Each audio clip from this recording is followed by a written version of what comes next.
Firman Tuhan, jadi renungan kita pagi hari ini tanggal 17 Oktober 2003, kitab 1 Samuel 7 ayat 7 sampai 14, demikian firman Tuhan. Ketika didengar orang Filistin bahwa orang Israel telah berkumpul di Mespa, majulah raja-raja kota orang Filistin mendatangi orang Israel. Serta didengar orang Israel demikian, maka ketakutanlah mereka terhadap orang Filistin. Lalu kata orang Israel kepada Samuel, janganlah berhenti berseru bagi kami kepada Tuhan Allah kita, supaya ia menyelamatkan kami dari tangan orang Filistin itu. Sesudah itu Samuel mengambil seekor anak domba yang menyusu, lalu mempersembahkan seluruhnya kepada Tuhan sebagai korban bakaran. Dan ketika Samuel berseru kepada Tuhan bagi orang Israel, maka Tuhan menjawab dia. Sedang Samuel mempersembahkan korban bakaran itu, majulah orang Filistin berperang melawan orang Israel.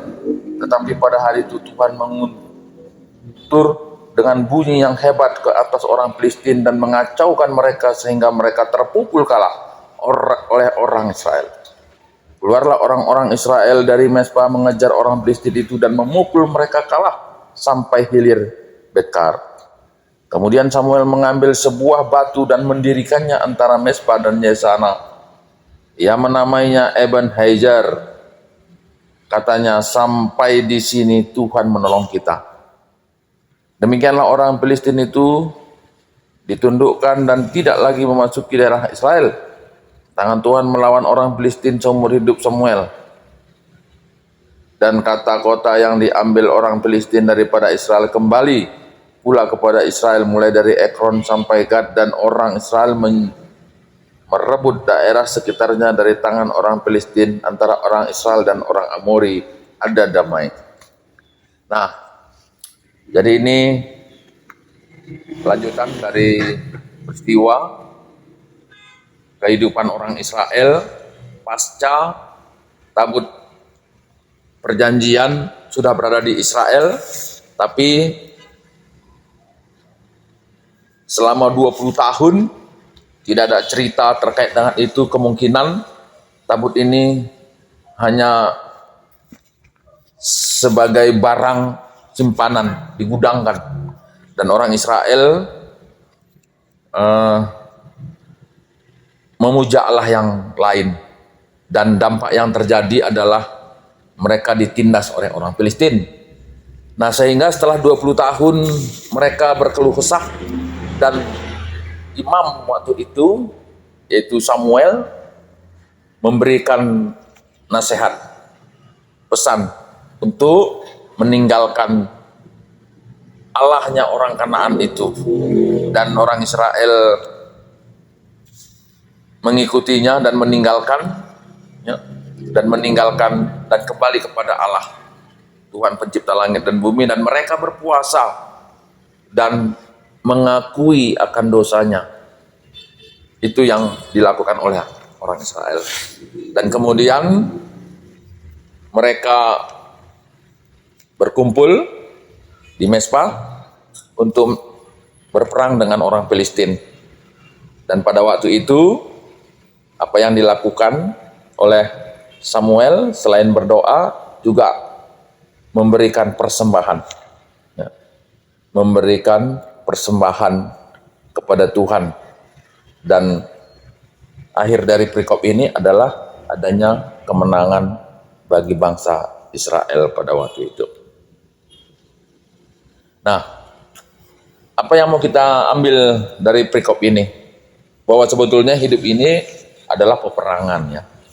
Hidup ini adalah peperangan, dan kehidupan peperangan itu dari perikop sejarah Israel ini, ketaatan itu kepada Tuhan itu sangat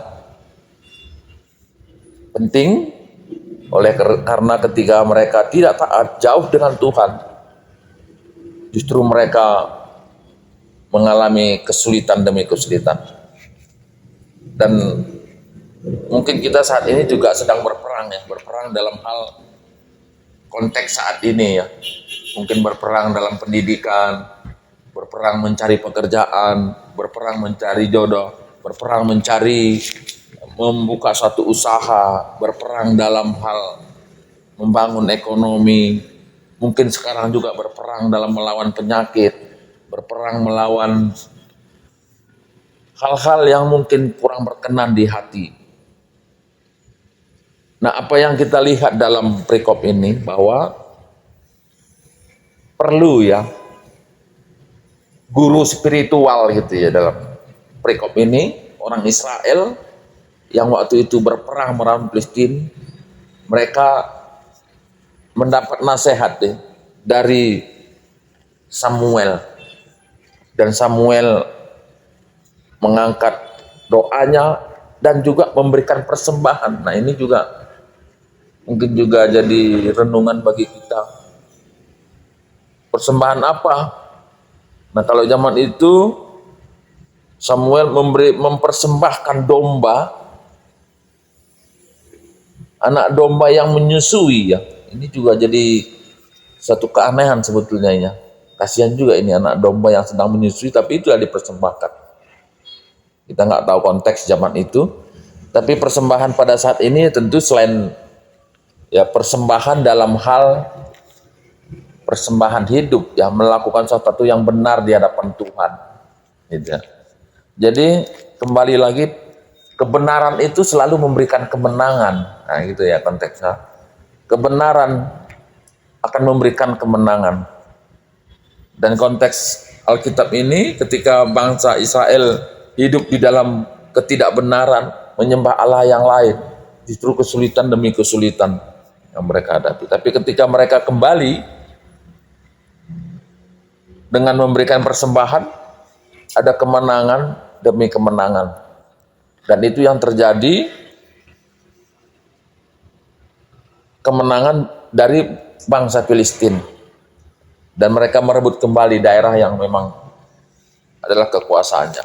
Nah itu juga yang mungkin terjadi, yang perlu kita renungkan dalam kehidupan ini. Mungkin banyak orang gitu ya, dengan berbagai hal-hal yang buruk kita lihat, dan tampaknya mereka lebih hebat gitu ya, sepertinya lebih diberkati.